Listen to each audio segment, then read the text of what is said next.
So বন্ধুরা আমরা কিন্তু এবারে নিয়ে নিচ্ছি আমাদের বিরিয়ানি দাদা ভাই বিরিয়ানির থেকে। দেখো একদম নিচ থেকে ভালো ভালো পিস খোঁজা হচ্ছে।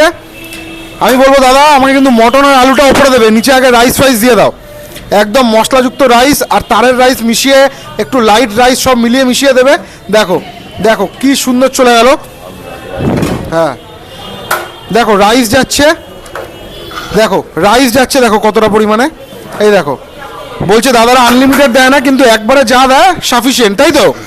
এই দেখো দেখো রাইস চলে গেল কতটা পরিমাণে, ওপর থেকে আবার সাদা রাইস চলে যাচ্ছে। দেখো সাদা রাইস চলে গেল, এর সাথে কিন্তু একটা আলু যাবে, একটা মাটন যাবে, 200 গ্রামের মাটন। দাদা কিন্তু নিচ থেকে মশলা রাইস কাটছে। দেখো দেখো অসাধারণ অসাধারণ। তার উপরে কিন্তু একটা আলু চলে গেল, আলু কিন্তু আবার ডিগবাজি খেয়ে যাচ্ছে বন্ধুরা, ঠিক আছে? আলু কিন্তু ডিগবাজি খেয়ে যাচ্ছে। আর এই দেখো ও পুরো তুলতুলে তুলতুলে, পুরো তুলতুলে তুলতুলে। দেখো দেখো দেখো অসাধারণ। আচ্ছা তোমাদের ডিম দাও না, তাই তো? ডিম দাও না।